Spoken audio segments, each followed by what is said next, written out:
Hello, doctor Abdussalam Umar with you. ജീവിതത്തിലും ബിസിനസ്സിലൊക്കെ വിജയിച്ച് നമ്മൾ വലിയ ആളാവുമ്പോൾ ഉണ്ടാകുന്ന ഒരു പ്രധാന പ്രതിസന്ധി ഞാൻ പറയട്ടെ. നമ്മളെ ഭാര്യയില്ലേ, ഇപ്പോൾ നമ്മളുടെ ഇപ്പോഴത്തെ friend circle, business circle, conference, നമ്മുടെ മീറ്റിങ്സ്, അതിനൊന്നും കൊണ്ടുപോകാൻ ഓളെ പറ്റൂല എന്ന് നമ്മളെ ചങ്ങായി പറഞ്ഞ പോലെ ഡോക്ടറെ പാളിക്കണു ബുദ്ധിയില്ലാത്ത കാലത്ത് കെട്ടിയതല്ലേ എന്ന് പറഞ്ഞിട്ട് നമ്മൾ ആരുമല്ലാത്ത കാലത്ത് റെസ്റ്റോറൻറ്റിൽ വെയിറ്റർ ആയപ്പോഴോ അല്ലെങ്കിൽ അക്കൗണ്ടൻ്റ് ആയപ്പോഴോ കെട്ടിയതാണ്. പിന്നെ നമ്മൾ വലിയ ആളായി ഒരു കമ്പനീൻ്റെ MD CEO ഒക്കെ ആയിട്ടുണ്ടാവും. പക്ഷേ നമ്മളെ ഭാര്യ എപ്പോഴും പഴയ പാത്തു തന്നെയല്ലേ. ഉള്ള പ്രശ്നം എന്ന് വെച്ചാൽ നമുക്ക് ഇപ്പോഴത്തെ പദവിക്ക് പറ്റിയ ആളെ നമ്മൾ തപ്പും, ഒന്നെങ്കിൽ കെട്ടും അല്ലെങ്കിൽ കൊണ്ടുനടക്കും. ഇത് രണ്ടായാലും നമ്മുടെ പരാജയത്തിലേക്കുള്ള തുടക്കമായിരിക്കാം ഇത്. കാരണം ഇവരിപ്പോൾ വന്നത് നമ്മുടെ ആരോഗ്യവും സമ്പത്തും പ്രശസ്തിയോ കണ്ടിട്ടാണ്. ഇതൊക്കെ ഇല്ലാതായവൾ നമ്മൾ ഇട്ടേച്ച് പോകും, അല്ലെങ്കിൽ നമ്മൾ അടിച്ചു മാറ്റി അവർ പോകും.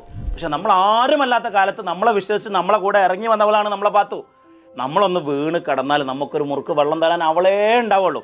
അതുകൊണ്ട് തന്നെ നമ്മൾ ജീവിതത്തിൽ വളരുന്ന സമയത്ത് നമ്മുടെ സ്പൗസിനെ, ഭാര്യ